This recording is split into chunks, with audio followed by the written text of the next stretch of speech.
Chuck Norris opened his restaurant in Torrance, California about 6 months before the night in question. April 1973, a Saturday. The place was small and unpretentious, the kind of establishment that serves burgers and steaks and beer and makes no particular claims beyond honest food at reasonable prices. Chuck had opened it as tournament competition started winding down, as the recognition settled in that fighting trophies did not constitute a financial plan and that building something durable required a different kind of effort than winning karate championships. The restaurant was doing okay. Not spectacularly, not poorly, just well enough to suggest it might work if given time and word of mouth and the steady accumulation of regulars who became the foundation of any neighborhood business. The Way of the Dragon had helped. Chuck's role as Colt, the American fighter, the final opponent of Tang Lung in the Coliseum, had made people curious about him in a way that tournament victories in karate circles had not.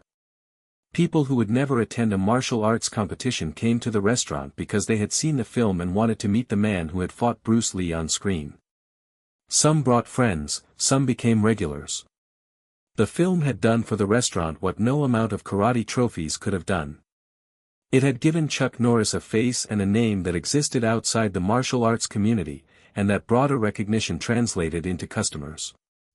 Bruce Lee was in Los Angeles that Saturday for meetings related to his career, which was entering a phase of acceleration that everyone around him could feel. Enter the Dragon had finished filming and was coming out soon. The industry consensus shared by people who had seen early cuts and understood what they were looking at was that it was going to make Bruce Lee one of the most famous people on the planet. His meetings were about the shape of what came after, the projects, the deals, the decisions about how to handle what was clearly an imminent transformation in his public standing. He stopped by the restaurant to see Chuck, to check out what his friend had built, to eat a burger and offer some encouragement. They were at the counter when the door opened. 5 men came in. The door hit the wall behind it. The sound carried through the restaurant and everyone looked up, not because of the volume specifically, but because of the quality of it, the specific sound of people who do not care about the impression they make on the people already inside. They were wearing leather jackets with motorcycle club patches, dirty jeans, boots. All 5 were large. All 5 carried themselves with the particular ease of men who had spent years using their physical presence as the primary instrument of their interactions with the world, who had learned that rooms reorganize themselves around certain kinds of bodies entering them, and who had come to take this reorganization as their due. The leader's name was Bull, a street name, an earned name, the kind of name that functions as a precise description of someone's operating method. He was 6 feet 4 inches and somewhere around 280 pounds, the kind of mass that begins as muscle and accumulates supplementary weight over years without losing the underlying strength. He had been running a protection operation in that territory for a decade. The model was straightforward: businesses paid a monthly amount in exchange for not being damaged, not having customers harassed, not having the various problems that Bull and his organization were capable of creating. Most businesses paid. The calculation was not complicated. The cost of compliance was lower than the cost of resistance. And the cost of resistance was not abstract. It was broken windows, broken equipment, the kind of damage that drove away customers and called into question whether a business could survive at all. Chuck was new. He had not yet been approached. Tonight was the introduction. Bull walked to the counter. His 4 men spread through the restaurant, taking positions near exits, near tables, near the spaces where movement might originate. It was practiced. They had done this many times. The goal was to make the room feel contained, to make it clear that the conversation happening at the counter was the only conversation that mattered, and that everyone else's job was to witness it. "You the owner?" Bull asked. Chuck looked at him. He assessed the situation with the directness of someone who had been in genuine competition, who had faced real opponents, who understood physical threat as a specific thing rather than an abstract one. He did not show what he was feeling.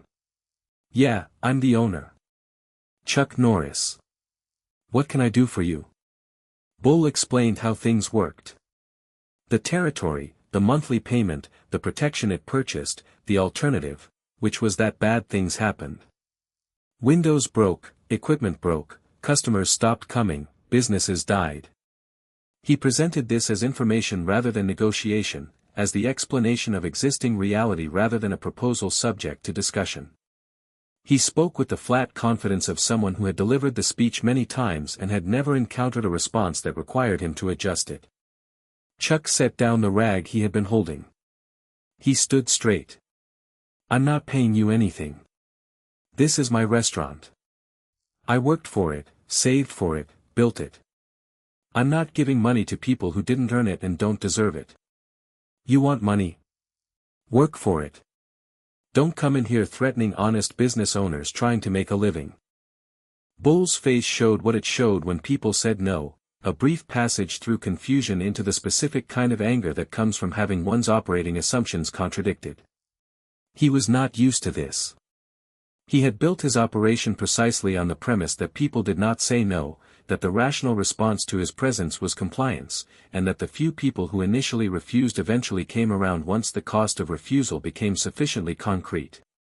He turned to his men and told them to trash the place, break everything, make sure the owner understood what happened when people did not pay, when people did not show respect, when people did not follow the rules. The four bikers began to move. Customers scrambled for the exits. This was the expected response. People removed themselves from situations like this because involvement carried costs and no one was obligated to absorb those costs on behalf of a stranger's business dispute. That was normal. That was rational.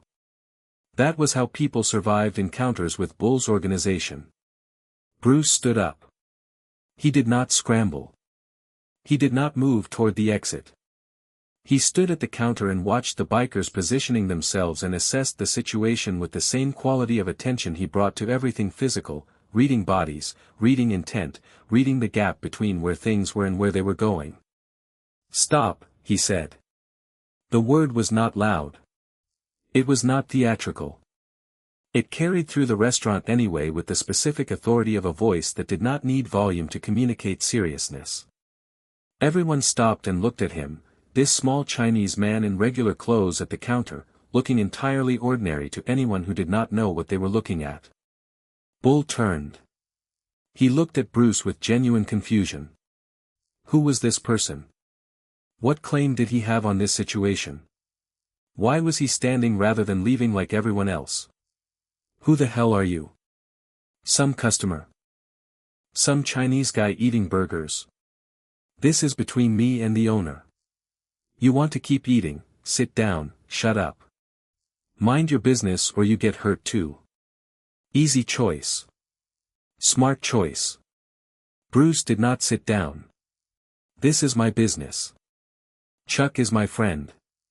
You're threatening my friend, threatening to destroy what he built, that makes it my business. That makes me involved. That makes me someone you need to deal with. So I'm telling you, leave now. Walk out and don't come back. Don't threaten. Don't extort. Don't destroy. Just leave. That's the only option that ends well for you. The bikers laughed. Bull laughed the loudest. This was genuinely funny to them, some small Chinese guy issuing instructions, telling them to leave, positioning himself as a threat. That was comedy. That was the kind of thing that made protection runs entertaining rather than purely transactional. They liked people who tried to be brave before learning what brave cost in this context. Chuck came around the counter. He moved to Bruce's side. Bruce, don't. Let them trash the place. I'll rebuild. I'll clean it up. Not worth getting hurt. Not worth fighting 5 of them. Please, sit down.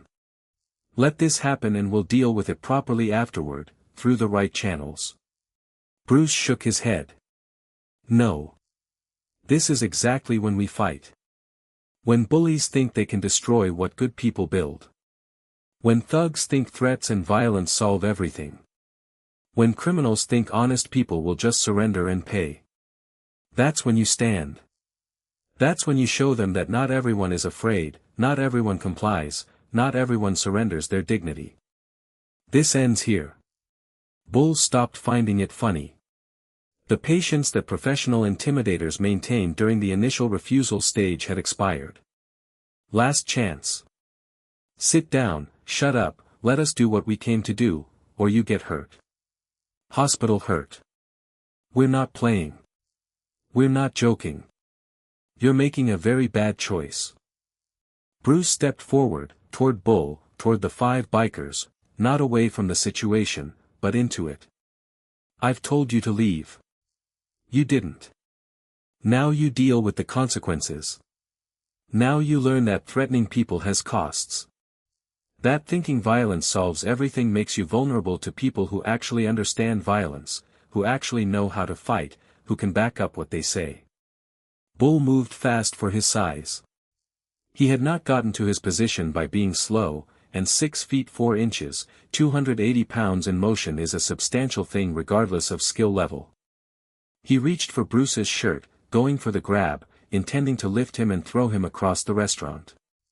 The visual would settle the matter, a man that size throwing a much smaller man that distance made a point that did not require elaboration. Bruce's hand was already moving when Bull reached.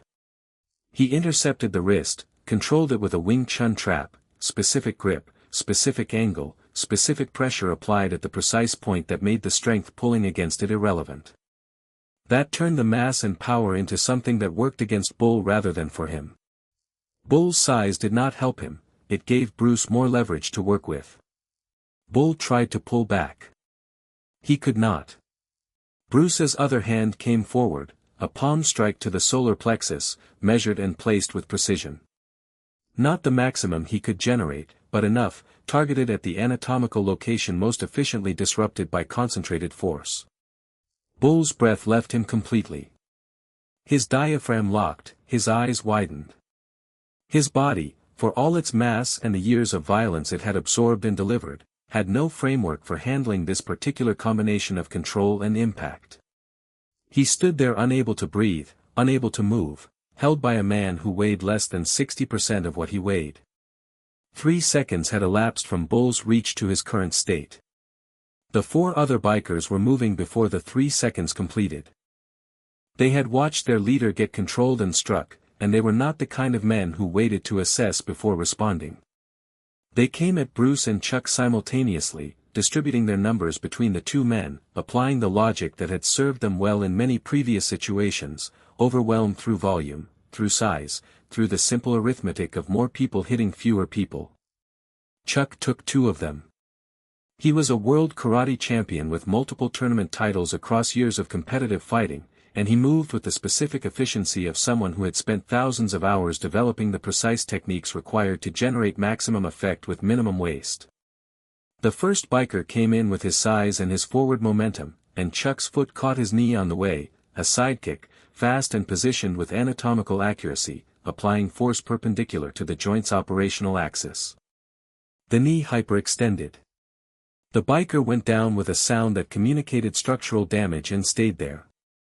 The second biker threw a punch, a wide, looping strike carrying the power of his whole body weight behind it, but telegraphing itself so completely that Chuck's response was already in motion before the punch reached half its travel. He slipped under it, came back with a reverse punch to the ribs, a tournament-finishing punch, full power, placed with the precision of someone who had thrown the same technique thousands of times under competitive pressure, and followed with an elbow to the back of the head. The second biker hit the floor face first and did not get up. 5 seconds. Chuck had neutralized 2 experienced street fighters in 5 seconds, men who had hurt people before, who had the physical tools and the willingness to use them, who had simply encountered someone whose preparation was on an entirely different level than anything they had faced before. Bruce handled the other 2. They came at him coordinated, which meant they had done this before, 2 men attacking one target from angles that limited the target's ability to address both simultaneously. It was a sound approach against most opponents. The first threw a punch, a wide street fighting strike aimed at Bruce's head. Bruce's movement was so small it registered as almost nothing, a slight shift of his head and the positioning of his body that made the punch miss by the minimum distance while leaving him in exactly the position to respond. His hand came forward and struck the throat lightly and precisely, and the biker's hands went to his throat as his body prioritized breathing over fighting. The second biker tried to tackle. This was the correct instinct: take Bruce to the ground, where the mass differential becomes decisive, where the specific advantages Bruce had on his feet become less available. He committed forward with his full weight. Bruce's knee came up and met his face as he was coming in, timed at the moment of maximum commitment, when his momentum was fully engaged and his ability to abort or adjust was effectively zero. The nose broke. The tackle stopped. The biker went down with both hands covering his face. 7 seconds total from the moment the bikers began moving to the moment all four were down. Bull was still standing. He could breathe again, partially. His diaphragm had begun releasing its spasm, and air was returning in the shallow way it returns after that kind of strike. He had watched his men go down. He had watched Bruce Lee and Chuck Norris dismantle his crew with an efficiency that made the whole enterprise look mechanical, as though the outcome had been established before it began, and the 7 seconds were simply the process of confirming it. Everything Bull's operation was built on, the fear, the numbers, the size, the reputation accumulated over a decade of successful intimidation, had just been demonstrated to be insufficient. "You done?" Bruce asked. He was not breathing hard. His voice carried the same quality it had when he had told Bull to leave at the beginning. Calm, direct, without performance. Ready to accept that this restaurant is off limits, that Chuck doesn't pay, that you don't come back. Or do you need more proof? Bull looked at his men. He looked at Bruce. He looked at Chuck, who was standing ready, who had just put 2 big men on the floor in 5 seconds and was visibly prepared to continue. He made the calculation that he had survived a decade by making correctly. Pride said fight. Survival said leave. And the men who lived long enough to develop good instincts had learned which voice to listen to.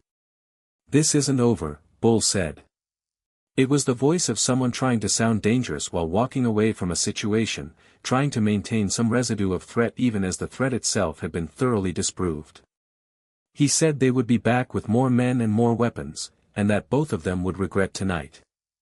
He said brave got people killed, and they would learn. Bruce stepped close to him. He looked up at the man who had 6 inches and 140 pounds on him, and he said what he said in the tone of someone making a factual statement rather than a rhetorical gesture. "If you come back, the result will be the same. Only worse, because next time I will not hold back. This time I was restraining myself. I was trying to stop you, not hurt you. Next time I will not make that distinction. So make the smart choice. Stay away. Don't test what I'm capable of when I'm actually trying to." Bull looked at Bruce's eyes and made a decision. He told his men to get up. They struggled to their feet, helping each other, moving toward the door with the diminished quality of men who have had an encounter with something they were not prepared for and are trying to process what that means. They left. The bike started outside, loud engines revving, the sound of men trying to project power they had just demonstrated they did not have in this particular context. They rode away. The restaurant held its silence for a moment. The remaining customers, the ones who had not fled, were absorbing what they had witnessed. 2 men, one 5 feet 7 inches and 138 pounds, the other a serious but not physically imposing karate champion, had just handled 5 bikers. 4 of whom were down, and 1 of whom had left in a visible hurry, in approximately 7 seconds of actual engagement. They had seen it. They were working on believing it. Customers began to clap. Not immediately, there was a lag while the room found its collective response, but the applause started and built and became something genuine. Not applause for violence. Applause for the specific result of a situation that had a clear moral structure. Bullies had come to destroy something, had been stopped, and had left in a condition worse than the one they arrived in. Chuck looked at Bruce. "You didn't have to do that. This is my problem, my business, my fight. You're becoming famous. You have everything to lose. You can't risk getting hurt or getting in trouble over some bikers trying to collect protection money from my restaurant. Bruce's response was direct. That's exactly why I had to do it. Because they think fame makes you soft. Because they think movie stars can't actually fight. Because proving that Bruce Lee is real matters. And proving that to people like that, in moments like this, is the only proof that counts. And because you're my friend. That's the simpler reason. Friends stand together. That's what this was. An older man approached them from the back of the restaurant. He was maybe 60, wearing working clothes, with the face of someone who had spent decades doing physical labor, and the specific expression of someone who has been carrying something heavy for a long time. He had been paying Bull for 15 years. He ran a furniture shop, his own business, the one he had built over decades of custom work. $500 a month, every month, for 15 years. He did the arithmetic out loud, $90,000 given to Bull's operation, because he was afraid, and because he did not know what else to do, and because he had never seen anyone resist and win. He had watched tonight happen and he wanted them to understand what they had done. You just freed me, he said. Bull won't come back here. He knows you can beat him. He knows this neighborhood has people who won't tolerate this. And when word gets out about what happened tonight, and it will get out, because stories like this always get out, other businesses will stop paying too. You changed something. For me, for everyone here, for this whole neighborhood. I don't know how to say what that's worth. Other customers nearby nodded. Several had their own versions of the same story, the monthly payment, the years of compliance, the accumulated resentment of having no visible alternative. Tonight had demonstrated that an alternative existed, and that demonstration would carry further than anyone in the room could currently estimate. Word moved through the neighborhood the following day, as Chuck had expected, and the furniture maker had predicted. The story traveled through the martial arts community, through the networks of people who knew Chuck from tournaments and from the film, through the overlapping social worlds that connected these communities. The details expanded in transmission. 5 bikers became more. 7 seconds became instantaneous. The physical dimensions of everyone involved adjusted in the direction that made the story more striking. That was how stories traveled. The core of it held because the people who had been in the restaurant that night were specific and consistent in what they reported. Bull did not come back to Chuck's restaurant. His crew had been injured and his reputation had absorbed damage that was harder to recover from than physical injury, the specific kind of damage that comes from being seen to fail. Seen by witnesses, by people who would talk, by the restaurant customers who would tell their friends and neighbors, and the wider community, that the protection scheme's enforcement arm had come up against Bruce Lee and Chuck Norris and had lost, without inflicting any meaningful harm on either man. Other businesses in the territory started making different calculations. The fear that Bull's operation ran on required regular reinforcement, and what had happened at Chuck's restaurant was the opposite of reinforcement.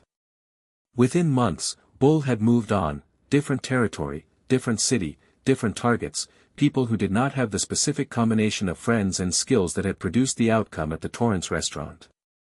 His operation in that neighborhood collapsed without him to maintain it, and the businesses that had been paying discovered that the compliance they had assumed was necessary had actually been optional all along, contingent entirely on no one being willing to demonstrate otherwise. Chuck's restaurant flourished. Not immediately, businesses do not transform overnight, but with a momentum that the night in April had contributed to in ways that were real, if difficult to quantify precisely. People came from outside the neighborhood. People came specifically because of what had happened there. A place where Bruce Lee had stood up to 5 bikers, where Chuck Norris had fought alongside him, where legends had been proved real in the most direct possible way. This was a place worth visiting, worth supporting, worth telling people about. It became something beyond a neighborhood burger place. It became a destination with a specific story attached to it that made it memorable in a city full of places competing to be memorable. Enter the Dragon opened later that year. The response was everything the early consensus had suggested it would be. Bruce Lee became an international star of the highest order, his face and name recognized across every market where the film was released. The night at Chuck's restaurant became part of the larger account of who Bruce Lee was and what he was capable of, one piece of evidence among many that what the films showed was not fabricated, that the speed and technique were real, that the person who created those images could back them up outside of any controlled cinematic context. Bruce Lee died in July 1973, weeks after Enter the Dragon was completed and months before it fully registered with the world. He was 32 years old. The completeness of his public life, everything he had built and demonstrated, was established in those final years.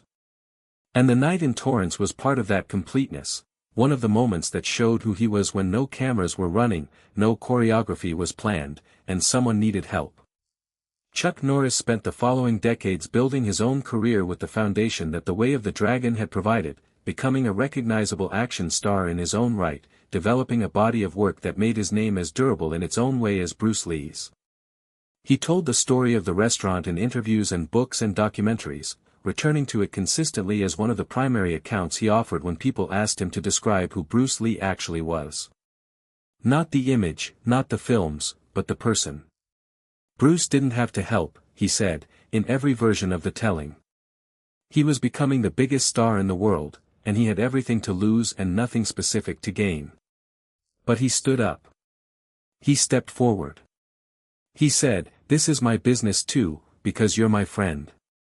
That's who he was. Not just a martial artist, not just a movie star. A friend who showed up when it mattered. That's what I remember. That's what I carry. Not the 7 seconds. The choice to stand. The story became part of the larger mythology surrounding both men. The night 5 bikers came to a restaurant in Torrance, and Bruce Lee and Chuck Norris handled it in 7 seconds. The mythology was accurate in its essentials, even as it accumulated the usual elaborations that come with repeated telling. 5 men had come with the intention of establishing a protection arrangement and had left injured and having failed, and the 2 men who had produced that outcome had done so with the kind of efficiency that only very long and serious training produces. More than the 7 seconds, though, what people took from the story when they heard it told clearly and completely was the moment before, the moment when Bruce stood up from the counter and said, "Stop." When he chose to be involved rather than to leave with the other customers. When he calculated what friendship and principle required and acted on the calculation without apparent hesitation.